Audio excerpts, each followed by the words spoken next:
In this lecture, you will learn how to write the solution of a paper. So I have taken one of the question paper, which is previous year's question paper, and I am going to write all the solutions of the questions. Try to learn how to make a write-up of the questions.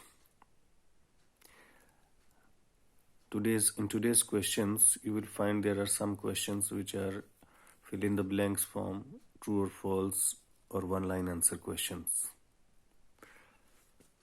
or short type of questions. So let us start. If first question is differential question, paper 1, question 1. If v is any function of x and d is equal to d over dx, then 1 over f dxv is equal to. So this is direct formula. You have to keep it in your memory. 1 over f dxv is equal to x, 1 over f dv plus d over dd into 1 over f d into v. If you have not memorized it, kindly keep it in your memory. Second question. If auxiliary equation of a linear differential equation has real and different roots m1 and m2 and one pair of complex roots 1 alpha plus minus iota beta, then the corresponding part of the complex solution is. Again, this is the rule based question, and you have to keep it also in your mind that the complete solution of the auxiliary equation, if you know the roots of the auxiliary equation, how to write the complete solution. This is based on the two different roots, and one of the roots is complex roots.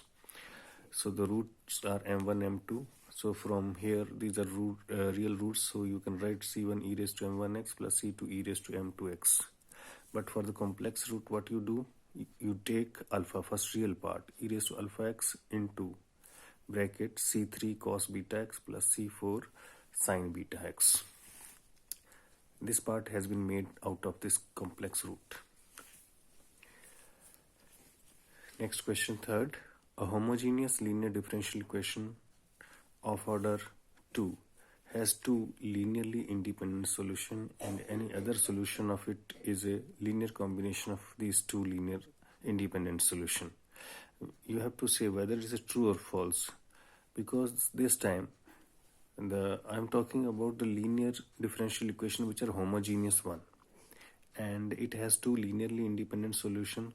So when I combine these two in a linearly independent solution, then I will get again a linearly independent solution of the given differential equation. So true. The answer is true. Next. Find the roots of the auxiliary equation x square d square y dx square plus x dy over dx equal to 0. If you look at this question, you will find that this question is a differential equation having the variable coefficient x. And for such kind of questions, you have to put e raised to z equal to x, so that z equal to log x, xd is equal to theta, x square d square equal to theta into theta minus 1. After making this substitution, you will get this theta into theta minus 1 plus theta into y equal to 0. Upon simplifying, you will get theta square y equal to 0, and the auxiliary equation will be theta square equal to 0. So the roots of auxiliary equation are 0 and 0. Be careful over here. Here I am asking about the roots of auxiliary equation only. I am not asking to solve this question. So I will end up the question with the roots of the auxiliary equation, that is 0 and 0. Next question 5. 1y y square is an integrating factor of the equation y dx minus x dy equal to 0. You have to say whether it is true or false. For that you have to check it out. This is a given differential equation, and you take this factor 1 over y square and you multiply this factor and this equation by the factor 1 over y square. Then you take the coefficient of dx as m, coefficient of dy as n, m equal to 1 over y, n is equal to minus x over y square. So curl m over curl y means differentiating 1 over y with respect to y by keeping other variables as constants, so you will get minus 1 over y square. Similarly, from n you will get curl n over curl x is equal to minus 1 over y square. Both these terms are equal as the given statement is true, because it is making the differential equation as exact one. So 1 by y square is an integrating factor of the equation. Next. Question number 6. Differential equation, paper 1, question 6. Solve the differential equation p square minus 7p plus 12 equal to 0. Here p is nothing but dy over dx. You just factorize this expression p square minus 7p plus 12. You will get p minus 3 into p minus 4 equal to 0. And from here p is equal to 3, p is equal to 4. You take 1 by 1, dy p is equal to dy over dx is equal to 3. Upon integrating you will get y is equal to 3x plus c1.